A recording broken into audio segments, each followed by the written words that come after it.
మీరు గత 24 గంటల్లో మీ స్నేహితులతో లేదా కుటుంబ సభ్యులతో ఎంతసేపు మనస్ఫూర్తిగా మాట్లాడారు? మెసేజ్లు కాదు, నిజమైన మాటలు. మీరు షాక్ అయ్యే ఒక చేదు నిజం చెప్పనా? మనం రోజుకు మాట్లాడే పదాల సంఖ్య ఏడాదికి దాదాపు 1,20,000 వరకు తగ్గిపోతున్నాయి. అంటే మన జీవితం నుంచి కొన్ని వేల జ్ఞాపకాలు, వందల బంధాలు నిశ్శబ్దంగా కనుమరుగవుతున్నాయి. అమెరికా పరిశోధకులు తేల్చిన ఈ షాకింగ్ విషయాల వెనుక ఉన్న అసలు మిస్టరీ ఏంటి? మనం మాట్లాడడం మానేస్తే మన మెదడుకి, మన మనసుకి ఏమవుతుంది? ఈ వీడియోలో దీని గురించి వివరంగా తెలుసుకుందాం. యూనివర్సిటీ ఆఫ్ మిస్సోరీ అధ్యయనం ప్రకారం 2005తో పోలిస్తే మన సంభాషణల స్థాయి 28% పడిపోయింది. ఇది చిన్న మార్పు కాదు, ఇదొక కమ్యూనికేషన్ ఎపిడమిక్.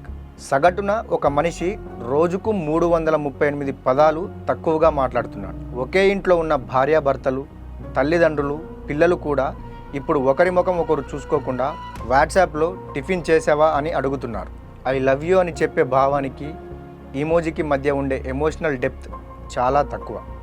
మనం భావాలను వ్యక్తీకరించే శ్రమను తగ్గించుకోవడానికి టెక్నాలజీని వాడుతున్నాం, కానీ అదే సమయంలో మాటల్లో చెబుతున్నప్పుడు కలిగే అనుభూతిని కూడా చంపేస్తున్నాం.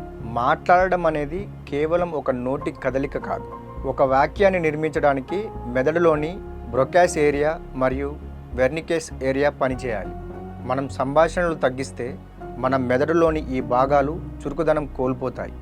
దీనివల్ల జ్ఞాపకశక్తి తగ్గడం, కొత్త విషయాలను నేర్చుకోవడంలో ఇబ్బందులు ఎదురవుతాయి. మనుషులు సంఘజీవులు. మనం మాట్లాడడం తగ్గించినప్పుడు మనలో ఎంపతి, అంటే ఎదుటివారి బాధను అర్థం చేసుకునే గుణం తగ్గిపోతుంది. టెక్స్ట్ మెసేజ్లో కోపం, బాధ సరిగ్గా అర్థం కావు. దీనివల్ల అపార్థాలు పెరిగి ఒంటరితనం ఎక్కువ అవుతుంది.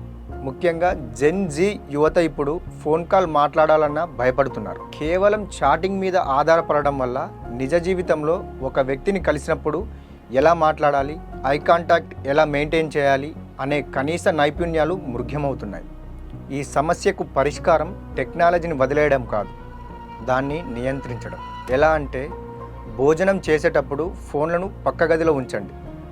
ఆ 20 నిమిషాలు కేవలం కబుర్లకే కేటాయించండి. చిన్న చిన్న విషయాలకు కూడా టైప్ చేసే బదులు వీలైతే ఫోన్ చేసి మాట్లాడండి. గొంతులో ఉండే ఆత్మీయత అక్షరాల్లో ఉండదు. ఇంతకుముందు మన తాతలు రచ్చబండ దగ్గర కూర్చునేవారు. ఇప్పుడు మనం కనీసం వారానికి ఒకసారైనా స్నేహితులతో కలిసి ఫోన్లు పక్కన పెట్టి గ్యాదర్ అవ్వాలి. ఎవరైనా మాట్లాడుతున్నప్పుడు ఫోన్ చూస్తూ అనకుండా వారి కళ్ళలోకి చూస్తూ వినడం అలవాటు చేసుకోవాలి. పదాలు తగ్గుతున్నాయంటే దాని అర్థం మన మధ్య దూరం పెరుగుతుందని. టెక్నాలజీ దూరాన్ని దగ్గర చేయడానికి పుట్టింది, కానీ అది మనల్ని రోబోలుగా మారుస్తుంది. రాబోయే రోజుల్లో మాట అనేది ఒక లగ్జరీగా మారిపోయే ప్రమాదం ఉంది. ఈ రోజే ఒక నిర్ణయం తీసుకోండి. ఈ వీడియో చూశాక మీ ఆత్మీయుల్లో ఒకరికి ఫోన్ చేయండి, లేదంటే నేరుగా వెళ్ళి ఒక 5 నిమిషాల పాటు మనస్ఫూర్తిగా మాట్లాడండి.